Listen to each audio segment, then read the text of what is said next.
টাঙ্গাইলের করটিয়া জমিদার বাড়ির ঐতিহাসিক ঐতিহ্য সংরক্ষণের লক্ষ্যে স্থানীয় গণ্যমান্য ব্যক্তিদের সাথে এক মতবিনিময় সভা অনুষ্ঠিত হয়েছে।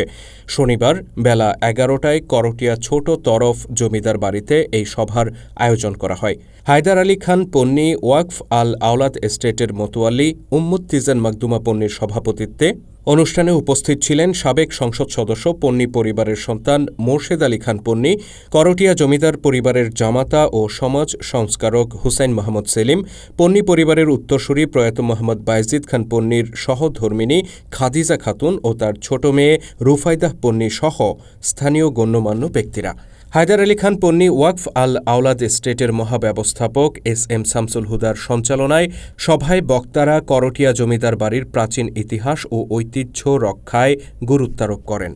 হুসাইন মাহমুদ সেলিম তার বক্তব্যে এই ঐতিহাসিক স্থাপনাটি সংস্কার ও সংরক্ষণে এলাকাবাসীর সক্রিয় সহযোগিতা কামনা করেন।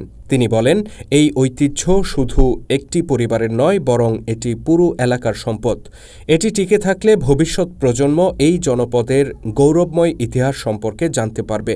সভায় উপস্থিত স্থানীয় বাসিন্দারাও জমিদার বাড়ির ঐতিহ্য রক্ষায় তাদের বিভিন্ন মতামত ও পরামর্শ তুলে ধরেন। তারা ঐতিহাসিক নিদর্শনটি টিকিয়ে রাখতে সব ধরনের সহযোগিতার আশ্বাস দেন। পরে দোয়া ও মোনাজাতের মধ্য দিয়ে অনুষ্ঠানের সমাপ্তি ঘটে।